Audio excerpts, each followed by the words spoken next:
오늘은 우리 지난 시간에 이어서 그 새하늘과 새 땅에 관한 그 약속의 말씀을 한번 살펴보도록 하겠습니다. 저는 오늘 공부하게 되는 이 계시록 21장과 22장을 제일 좋아합니다.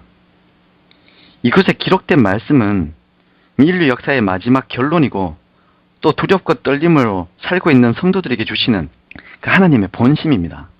모든 일들이 이렇게 풀어지고 하나님께서 그동안 우리가 기다림의 삶을 사는 성도의 삶 속에서 당하고 있는 어려움과 또 경험했던 그 의문들, 이러한 것들의 이유가 무엇인지, 그리고 왜 그렇게 우리를 대하셨는지, 그리고 정작 이 모든 길을 걸어서 우리를 인도하시고자 하신 것이 무엇인지 그것을 보여주고 들려주시는 이야기가 바로 계시록 21장과 22장입니다.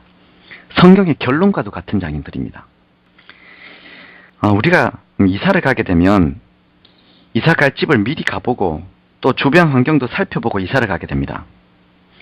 이렇게 함으로 우리가 가서 살게 될 그 신선한 삶을 미리 준비하게 되죠.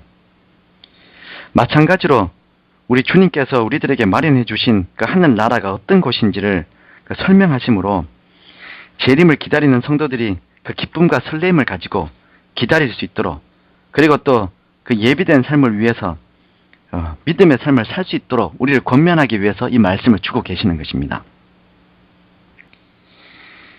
여기 계시록 21장을 시작하면서 우리 하나님께서 우리에게 새로운 보여주심을 가지고 있습니다. 우리가 삶을 사는 동안 두렵고 떨림으로 바라보았던 우리의 환경과는 전혀 다른 정말 새롭고 건강한 보여주심을 여기에 기록하고 있는 것이죠. 우리가 살고 있는 세상은 눈을 들어서 보면 정말 암담한 세상입니다. 암담하다 못해 참혹해지는 세상이죠.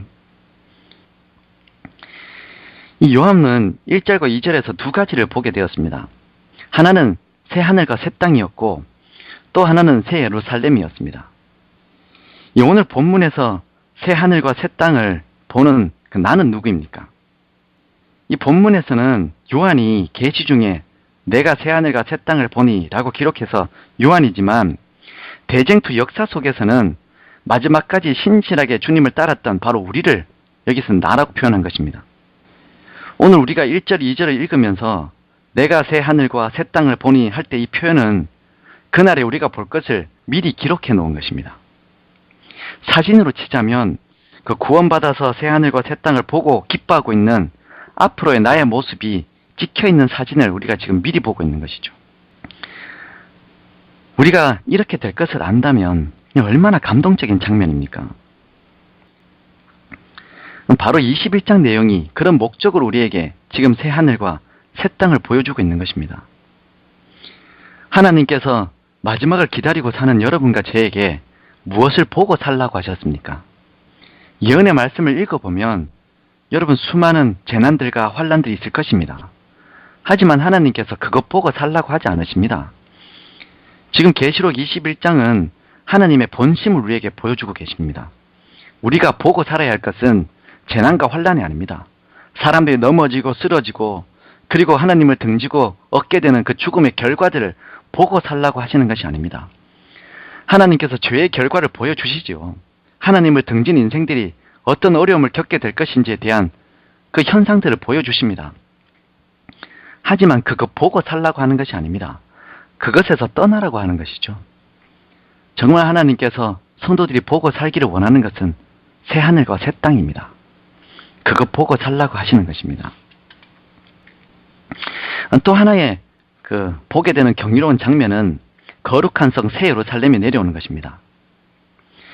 성경에서 거룩하다는 말은 항상 하나님과 관련되어서 사용되는 말이죠. 이 성은 하나님께서 함께 거하시는 성이었습니다. 그래서 우리 교재에서 이 성을 어떻게 설명합니까? 신부가 남편을 위하여 단장한 것 같다라고 했습니다. 인생에서 제일 아름다운 때는 언제입니까? 바로 그때가 결혼 때라고 하죠. 이 결혼 때라는 말은 관용적인 표현입니다. 내 인생의 결혼의 때는 내 인생에서 가장 아름다운 때, 그때를 결혼 때라고 하는 것이죠. 이게 오히려 관용적인 표현으로 자주 사용되는 것입니다. 결혼 때의 우위, 결혼 때의 사랑, 이런 말은 정말 인생에서 가장 아름다운 때를 이야기하는 그런 표현이죠. 여기 신부가 남편을 위해서 단장한 것 같다라는 말은 이 성이 가장 완전하고 가장 아름답고 가장 완벽하다는 것입니다. 그렇게 준비된 성이 지금 우리에게 내려오고 있는 것을 우리가 보게 되는 것이죠. 우리 주님께서 너희는 마음에 근심하지 말라, 하나님을 믿으니 또 나를 믿어라 하고 가셨을 때 그때 준비하고 계시는 그 성이 바로 이런 성입니다. 우리말에 고이 간직한다는 말이 있는데 참으로 이 약속은 고이 간직하고 싶게 하는 약속이라는 것이죠. 새 하늘과 새 땅을 보고 또 새 예루살렘 성을 보고 있는 이 약속, 오늘 여러분과 제가 믿음의 눈으로 그 약속을 바라보며 살 수 있게 되기를 바랍니다. 그럼 이어서 그 3절에서 8절까지 설명하고 있는데 여기에서 보면 앞에서는 두 가지를 보여주셨죠. 새하늘과 새 땅과 또 예루살렘 성을 보여주셨습니다. 그리고 3절부터 8절까지는 하늘에서 두 가지 음성을 들려주십니다. 먼저 두 가지를 보여주시고 이어서 두 가지 음성을 들려주시는데 그 첫 번째 음성은 3절의 말씀입니다. 하나님의 장막이 사람들과 함께 있다는 것입니다. 여러분, 이것은 인간이 받을 수 있는 최고의 복입니다. 우리가 하나님과 더불어 먹고 또 그분과 더불어 마시며 생활하는 것은 무엇과도 바꿀 수 없는 축복입니다. 하나님께서 우리와 함께 거함으로 인간이 경험하게 되는 축복은 어떤 것입니까? 이렇게 첫 음성이 나서 하나님이 우리와 함께 거하신다라는 말을 하면서 이어서 그 결과에 대해서 이야기합니다. 4절에 보시면 모든 눈물을 그 눈에서 씻기심에 다시 사망이 없고 애통하는 것이나 곡하는 것이나 아픈 것이 다시 있지 아니하리니 처음 것들이 다 지나가겠다라는 말씀입니다. 이것이 하나님이 우리와 함께 하실 때 있는 축복이죠. 그리고 그 일이 있을 것이라고 지금 구원받은 성도들의 귀에 들리고 있는 것입니다. 여러분, 이 눈물은 어떤 것입니까? 하나님께서 모든 눈물을 씻겨주신다고 했는데 이 눈물은 그 요한계시록을 읽어보면 7장 17절에 보좌 가운데 계신 어린 양이 그들의 목자가 되사 생명수 샘으로 인도하시고 하나님께서 그들의 눈에서 모든 눈물을 씻어주실 것이다 라고 하였습니다. 여기 그들이 누군가 하면 어린 양이 그들의 목자가 되어서 끌고 가는 사람들입니다. 생명수 강가로 어린 양의 인도를 따라서 가는 사람들, 그 사람들의 눈에서 모든 눈물을 씻어주신다라는 말씀이 있습니다. 그래서 여러분, 이 계시록 전체에서 흘리고 있는 성도들의 눈물이란 어린 양을 따라가면서 흘리는 믿음의 삶을 살아가면서 또 그리스도의 십자가를 우리가 지고 따라가면서 흘리게 되는 그런 눈물들을 씻어주신다는 것입니다. 이것이 하나님께서 우리와 함께 하신다는 것이죠. 그분이 우리와 함께 하심으로 우리의 모든 믿음 안에서 흘리는 슬픔들을 다 위로해 주시고 또 그 눈물들을 닦아주셔서 지워주신다는 것입니다. 그리고 그분이 함께 하실 때 어떤 일들이 있습니까? 다시 사망이 없다라고 했습니다. 우리가 살아가는 세상에 얼마나 많은 이 사망의 그늘이 있습니까? 근데 그런 사망이 없는 인생을 살 수 있게 하신다는 것이죠. 그리고 이어서 애통하는 것이나 곡하는 것이나 아픈 것이 다시 없겠다라고 약속하십니다. 이 애통은 오장육부가 찢어지는 듯한 그 슬픔을 나타내는 것입니다. 그래서 이 오장육부가 찢어지면 사람들이 신음을 하게 되죠. 너무 아파서 신음하는 소리가 들립니다. 그리고 통곡이라고 할 때는, 곡한다고 할 때는 너무 충격이 크고 또 슬픔이 커서 하늘이 무너지는 것 같은 슬픔 속에서 정말 목을 놓아서 우는 그런 소리가 들립니다. 그리고 아픈 것이라고 할 때는 너무 아파서 소리 낼 수 없는 슬픔의 그 소리가 들리는 것이죠. 소리조차 못 내는 아픔. 이런 슬픔이 실제로 우리의 삶에 많지만 이런 것들이 하나님이 우리와 함께 하심으로 다 사라지게 하신다는 것입니다. 우리 주님께서 구원받은 성도들에게, 지금 주님을 따르고 있는 성도들에게 이것을 보여주고 이 이야기를 들려주시고 싶은 것입니다. 내가 새하늘과 새 땅을 너에게 보여주고 싶고 또 새 예루살렘 성을 지금 내가 준비하고 있다. 그리고 그날이 되면 내가 정말 원하는 것은 나와 함께 거하는 것이다. 그래서 모든 눈물을 씻겨주고 사망의 그늘이 없어지게 하고 애통하는 것이나 곡하는 것이나 이 아픈 것이 다시는 있지 않게 하겠다. 이것이 하나님이 지금 여러분과 저에게 들려주는 하나님의 진심인 것이죠. 오늘 여러분과 제가 이런 하나님의 은혜 안에서 담대한 믿음을 가지고 생활할 수 있게 되기를 바랍니다. 이제 이어서 또 계시록 21장 5절부터 나와 있는 이제 보좌에서 들리는 두 번째 음성이 있습니다. 제가 먼저 한번 말씀을 읽도록 하겠습니다. 보좌에 앉으신 이가 가라사대 보라 내가 만물을 새롭게 하노라 하시고 또 가라사대 이 말은 신실하고 참되니 기록하라 하시고 또 내게 말씀하시되 이루었도다 나는 알파와 오메가요 처음과 나중이라 내가 생명수 샘물로 목마른 자들에게 값없이 주리니 이기는 자는 이것들을 유업으로 얻으리라. 나는 저희의 하나님이 되고 그는 내 아들이 되리라.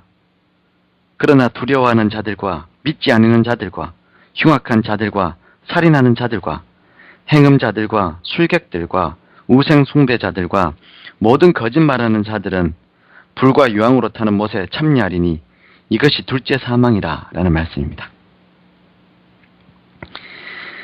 이제 요한계시록 21장에 보시면 두 번째 음성이 들리기 시작했습니다. 이 두 번째 음성에는 긍정적인 부분과 또 부정적인 부분이 있습니다. 근데 제가 좀 순서를 바꾸어서 우리 교재 243페이지에 보시면 하나님께서 들려주신 그 부정적인 이야기를 먼저 한번 보도록 하겠습니다. 이 부정적인 이야기는 8가지의 특징을 가진 사람들은 결국 불과 유황으로 타는 둘째 사망에 참여하게 된다라는 이야기를 하고 계십니다. 여러분, 하나님께서 지금까지 우리를 어떻게 인도했습니까? 지금 우리에게 보여주고 계신 하나님은 어떤 사랑을 보여주셨습니까? 근데 그런 하나님의 사랑에도 불구하고 끝까지 그 하나님의 사랑을 거절해서 둘째 사망에 참여하는 자들은 어떤 특징을 가진 사람들입니까? 여기 두려워하는 자들, 믿지 아니하는 자들, 흉악한 자들, 살인하는 자들, 행음하는 자들, 술객들, 또 우상 숭배자들, 모든 거짓말하는 자들, 불과 유황으로 타는 못에 참여한다라고 하였습니다. 여기에 이야기하고 있는 8가지 특징을 가진 사람들은 실제로 여러분, 우리 개인적인 삶에도 우리 하나의 인생을 이야기할 때도 때로는 우리는 두려워하는 사람이고 또 믿지 않는 사람이고 흉악한 사람이고 살인자들이고 행음자들, 술객들, 우상 숭배자, 또 거짓말하는 자, 이것이 여러분 우리 인생에서 우리 개인에게도 적용될 수 있는 이야기입니다. 두려워하는 자들이란 어떤 사람들입니까? 사실 무서워하는 게 무슨 죄가 됩니까? 오히려 무서워하는 사람들은 불쌍하죠. 근데 여러분 성경에서는 이 두려워하는 자들이 둘째 사망에 참여하는 자가 된다라고 하였습니다. 성경적인 의미에서 이 두려워하는 자라는 것은 어떤 사람들인가 하면 죄 지은 자들을 이야기하고 있는 것입니다. 또 성경에서 죄 지은 자들이란 어떤 사람들입니까? 하나님과 관계없이 사는 사람들이죠. 하나님을 등지고 아무런 관계를 맺지 않고 사는 사람들이 성경에서는 죄 지은 사람들입니다. 우리가 아는 것처럼 아담과 하와가 죄 지은 이후에 하나님을 두려워하여 숨었다라고 하였습니다. 이 두려움이 바로 성경적인 의미입니다. 때때로 여러분, 우리가 생활 중에 이런 사람들을 만날 때가 있습니다. 나는 아무도 안 믿는다. 그냥 주어진 것에 최선을 다해서 살 뿐이지 나는 아무도 믿지 않는다. 이런 이야기를 하는 사람들을 만날 때가 있습니다. 이런 사람들의 인생이 어떤 인생입니까? 하나님과 아무런 관계없다라고 생각하고 사는 사람들입니다. 그것이 아무리 멋있게 이야기하고 또 당당하게 이야기한다 할지라도 성경에서는 그런 인생을 죄인이라고 부릅니다. 죄라는 말이 하나님과의 관계가 끊어진 하말티아, 빗나간 인생이라는 것이죠. 그런 사람들은 두려워하는 인생들이라 라고 성경에서 이야기하고 있습니다. 그리고 또 하나는 믿지 아니하는 자들이라 하였습니다. 믿지 않는다라는 말을 성경적으로 우리가 좀 살펴보면 열왕기하 17장 14절에 있는 말씀을 우리가 찾을 수 있습니다. 여기 이렇게 기록되어 있습니다. 저희가 듣지 아니하고 그 목을 굳게 하기를 그 하나님 여호와를 믿지 아니하는 저희 열조의 목과 같이 하여 라는 말씀입니다. 여기서 이야기하고 있는 믿지 않는 자들은 어떤 사람들입니까? 이렇게 분명한 하나님의 말씀에 귀 기울이지도 않고 또 목이 굳어 조금도 그 발을 믿음 안에 옮겨 놓지도 않는 사람들, 그런 사람들이 믿지 않는 자들이라는 것입니다. 조금 더 실천하지 않는 사람들이죠. 의의 말씀을 경험해보지 못한 사람들은 믿지 않는 사람들입니다. 그 요한복음 19장 9절에 죄에 대하여라 함은 저희가 나를 믿지 아니하미요 라고 하셨습니다. 또 요한복음 20장 27절에서 예수님께서는 도마에게 내 손가락을 이리 내밀어 내 손을 보고 내 손을 내밀어 내 옆구리에 넣어보라. 그리하고 믿음 없는 자가 되지 말고 믿는 자가 되라 라고 말씀하셨습니다. 여러분, 이 성경 표현으로 치면은 믿음이 있는 자가 되려고 하는 노력이 없는 사람들은 다 믿지 않는 자들입니다. 하나님 안에서 아무런 노력도 하지 않고 또 조금도 전진하지 않는, 하나님의 말씀을 생활 속에서 실천하지 않는, 말씀 따로 생활 따로 사는 인생들을 믿지 않는 자들이라고 하는 것이죠. 그리고 세 번째는 흉악한 자들이라고 했습니다. 이 흉악한 자들이라는 말을 우리가 이해할 수 있게 하는 것이 신명기 28장에 나와 있습니다. 28장 49절과 또 51절의 말씀을 보시면 이 흉악한 자들에 대한 여호와의 표현이 나타나는데 이런 말씀입니다. 곧 여호와께서 원방에서 땅 끝에서 한 민족을 독수리의 나름같이 너를 치러 오게 하시리니 내가 그 언어를 알지 못하는 민족이요 그 용모가 흉악한 민족이라. 노인을 돌아보지 아니하며 유치를 긍휼히 여기지 아니하며 내 육축의 새끼와 내 토지의 소산을 먹어서 필경은 너를 멸망시키며 또 곡식이나 포도주나 기름이나 소의 새끼나 양의 새끼를 위하여 남기지 아니하고 필경은 너를 멸절시키리라 라는 이야기가 있습니다. 이런 민족을 흉악한 민족이라고 하였습니다. 그래서 여러분, 우리가 성경을 통해서 이 흉악하다는 의미를 좀 생각해 보면 마땅히 돌아봐야 할 사람들에 대해서 잔혹한 사람들을 이야기하고 있는 것입니다. 오늘날 한국식 표현으로 하자면 정의라고는 눈 씻고 찾아봐도 없는 사람들이죠. 사랑 없는 사람들입니다. 마땅히 돌아봐야 하고 마땅히 아껴줘야 되는 사람들을 돌아보지 않고 그저 내 앞길만 보고 사는 것도 흉악한 것입니다, 여러분. 하나님께서 우리에게 맡겨주신 사람을 조금도 관심 가지지 않는 것, 그저 나만 잘 믿고 나만 잘 살아야지, 이것도 여러분 흉악한 것입니다. 또 네 번째는 살인하는 자들이라 라고 기록하고 있습니다. 요한일서 3장 15절에서는 그 형제를 미워하는 자마다 살인하는 자니 살인하는 자마다 영생이 그 속에 거하지 아니하는 것을 너희가 아는다 라고 얘기했습니다. 여기 영생이 그 속에 거하지 않는다는 말과 둘째 사망에 참여하게 된다는 말과 같은 말이죠. 영원히 살지 못하는 것입니다. 그러면 죽는 것이죠. 여러분, 이것 또한 살아있는 사람을 내 삶 속에서 죽은 사람처럼 취급하고 사는 것입니다. 그것도 결국은 살인죄라는 것입니다. 그리고 또 하나는 그 행음하는 자들이다라고 하고 있습니다. 성경적으로 행음한다는 것은 어떤 것입니까? 성경에서 행음한다는 이야기는 바알과 하나님 사이에서 머뭇거리는 것이죠. 두 마음을 가지는 것입니다. 그래서 그 마음이 진실하지 않고 정결하지 않고 그저 모습만 가지고 외식하는 사람들이 다 행음하는 자들이죠. 우리가 믿음 생활하면서 하나님을 향해서 진실한 마음, 또 구별된 마음이 아니라 행음하는 마음을 가질 수 있다는 것입니다. 그런 자들의 길을 피하라고 우리 하나님께서 지금 이 음성을 들려주시는 것입니다. 그리고 여섯 번째는 술객들이라고 하였습니다. 이사야 2장 6절에 보시면 주께서 주의 백성 야곱 족속을 버리셨음은 그들에게 동방풍속이 가득하며 그들이 블레셋 사람같이 술객이 되며 이방인으로 더불어 손을 잡아 언약하였습니다 라는 말씀이 있습니다. 여러분, 이스라엘 백성들이 술객이 되었다라는 말이 어떤 말이었습니까? 동방풍속이 가득하고 그리고 인생의 구원의 길을 풍속과 또 다른 방법에서 찾는 사람들이 되었다는 것입니다. 진리가 아닌 길을 가는 사람들, 또 진리가 아닌 길로 사람들을 인도하는 사람들, 이런 사람들이 다 술객들이라는 것이죠. 그리고 이와 늘 같이 나오는 우상 숭배자들도 마찬가지입니다. 우상숭배자들이란 하나님 외에 다른 신들을 자신의 삶에 두는 사람들이죠. 하나님을 안 믿는 것이 아닙니다. 하나님을 믿지만 하나님처럼 생각하는 다른 것들이 있다는 것이죠. 이런 사람들을 우상숭배자라고 합니다. 앞에서 얘기했던 그 정결치 못한 두 마음을 가지는 것과 또 행음하는 것과 또 술객들과 다 마찬가지입니다. 우상숭배자들도 다른 것을 하나님처럼 소중하게 생각하고 심지어는 하나님의 자리에 그것을 두는 것입니다. 그리고 마지막 8번째는 모든 거짓말하는 자들이라 라고 하였습니다. 여러분, 우리가 거짓말 안 하고 사는 사람들이 어디 있습니까? 근데 거짓말하는 것이 이것이 둘째 사망에 참여하게 되는 이유가 된다라고 하였습니다.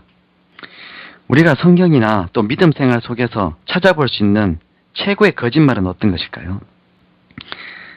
최고의 거짓말은 예수 그리스도께서 우리의 구원자가 아니라는 것입니다. 하나님은 사랑의 하나님이 아니다. 이것이 최고의 거짓말이죠. 그래서 여러분, 둘째 사망에 참여하는 거짓말하는 인생이란 어떤 것입니까? 하나님이 없다라고 하는 자들의 인생을 이야기하는 것이죠.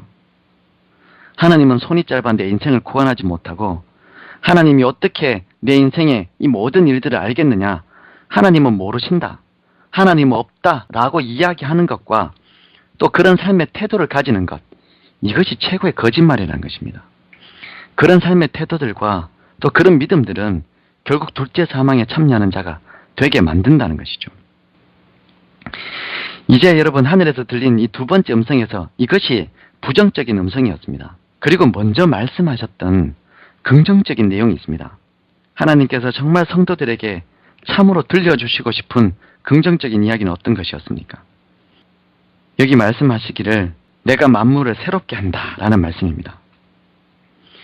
우리 주님께서 우리에게 들려주시는 이 새롭게 한다는 말은 언제 들어도 기분 좋은 이야기죠. 처음 하나님께서 사람을 창조하셨을 때 복을 주셨습니다. 생육하고 번성하는 복을 주셨습니다. 여러분, 이 복이 날마다 새로워지는 것이죠. 어제보다 오늘이 더 풍성해지고, 여러분, 하나님 안에서 늘 하나님께서 우리에게 먼저 선포해 주시는 이야기는 내가 너를 새롭게 한다는 것입니다. 후피한 우리의 과거들이 지나가고 정말 지긋지긋하게 벗어나고 싶었던 우리의 연약함을 벗어버리고 우리를 새롭게 해주신다는 그 이야기. 하나님 안에서 누구든지 주의 음성을 듣고 나오면 하나님께서 그 인생과 더불어 먹고 생활하시면서 우리의 삶을 새롭게 변화시켜 주신다는 것입니다. 그리고 또 하나의 긍정적인 이야기는 알파와 오메가이신 하나님께서 다 이루신다는 것입니다. 그분께서 모든 일들, 언약하셨던 그 모든 일들을 이루신다는 것이죠. 그리고 또 하나는 생명수 샘물로 목마른 자에게 값없이 주신다라는 이야기입니다. 여러분, 우리가 삶을 살다 보면 목마른 경험들이 얼마나 많이 있습니까? 어쩜 오늘도 이렇게 함께 공부하시는 분들 중에 인생에 목마름이 있으신 분들이 있을 것입니다. 근데 여러분, 우리 하나님은 목마른 자에게 생명수 샘물로 값없이 주시는 분이십니다. 그리고 네 번째는 이기는 자에게는 유업을 주신다라는 말씀을 하셨습니다. 하나님의 아들로서 그분께서 가지고 계셨던 그 모든 것들을 우리에게 유업으로 주신다는 것이죠. 우리는 여러분, 이런 음성들을 듣고 사는 사람들입니다. 오늘 여러분과 저의 삶이 이런 확신 속에 사는 삶이 되기를 바랍니다. 이 약속이 너무나 기뻐서 우리가 앞으로 당하는 모든 환난도 이기고 또 어려움 속에서도 넉넉히 우리 주님을 바라보고 가는 담대한 믿음의 군사들이 되기를 간절히 소원하면서 오늘 말씀을 드리도록 하겠습니다. 기도하시겠습니다.